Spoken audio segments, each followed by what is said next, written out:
शिक्षा का सपना इन्होंने देखा था और हम सभी लोगों के शिक्षा का सपना इन्होंने साकार करने की कोशिश किया, कर भी दिए। प्रत्येक जाति धर्म के लोगों को चिकित्सा निःशुल्क होना चाहिए।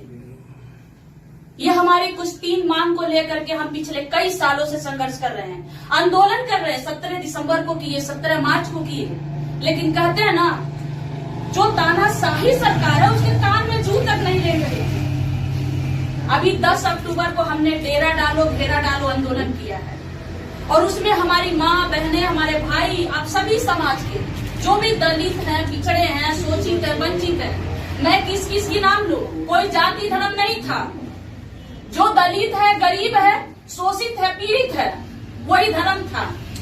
और उसको लेकर के हम लोगों ने गोरखपुर कमिश्नर कार्यालय पे आंदोलन किया। उस आंदोलन करने से 4-5 महीना पहले से हम ज्ञापन से लेकर के हम मीडिया में, सोशल मीडिया को हम बताते रहे कि हम कमिश्नर परिसर में हम धरना प्रदर्शन करेंगे। और ये धरना प्रदर्शन डेरा डालो घेरा डालो का मतलब होगा, जब तक जमीन नहीं मिलेगी तब तक हम हटेंगे नहीं। हमारा सवाल था सरकार से कि आप बताइए, जो ये 4 लेन बना है, आपके पीछे 4 लेन बना है, कितने लोग यहाँ बैठे हैं जिनके पास 4 पहिया गाड़ी है सभी लोगों के पास? तो जिसके पास 4 पहिया गाड़ी नहीं है तो इस 4 लेन से उसको कोई मतलब है? इस 4 लेन से उसके घर में नौकरी मिलती है, उसके बच्चे को शिक्षा मिलता है, उसके घर में चिकित्सा है, उसके घर में रोजगार है। ये तो 4 लेन उनको चाहिए ना जिनके पास 4 पहिया गाड़ी है। सवाल हमारा यही सरकार से था और है भी, आगे रहेगा भी, कि जब अमीरों की गाड़ी दौड़ाने के लिए अब लाखों एकड़ जमीन खरीदते हैं, हजारों करोड़ रुपया लगाते हैं तो 4 लेन बनाते हैं, तो हम गरीबों के मान सम्मान के लिए, हमारे बच्चों के भविष्य के लिए आप 1 एकड़ जमीन खरीद के क्यों नहीं दे सकते?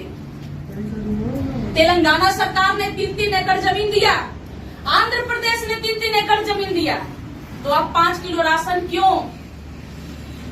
आप 5 किलो राशन क्यों देंगे? और ये 5 किलो राशन जो हमारे मसीहा का, हमारे बाबा साहब के सपनों को तार तार कर रहा है, हमें गुलाम बना रहा है।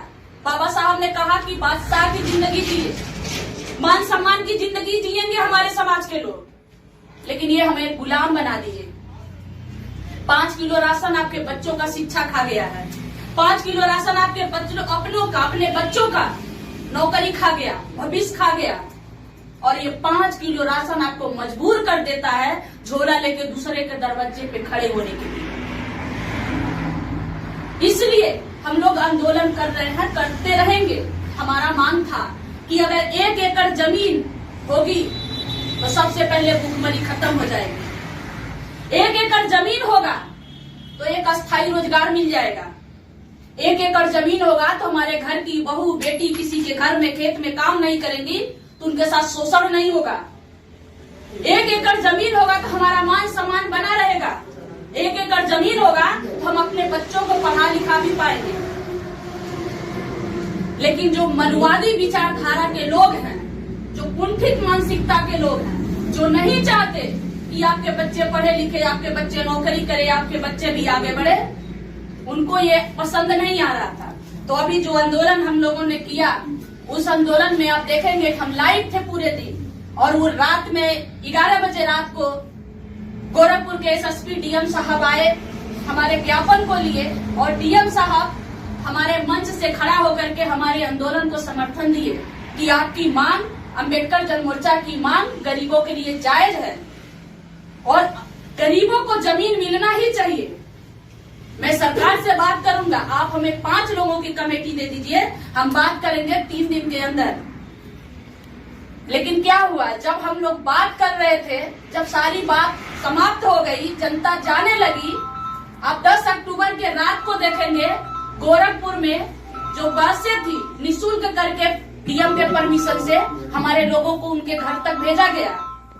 लेकिन जब आधी रात हुई 12 बजे के बाद, माननीय श्रवण कुमार निराला जी को वहीं पे गिरफ्तार कर लिया गया, पैडलेगंज में। डॉक्टर रामू सिद्धार्थ को गिरफ्तार कर लिया गया, नीलम बौद्ध को गिरफ्तार कर लिया गया। जो हमारे पत्रकार, जो हमारे साथी पत्रकार आए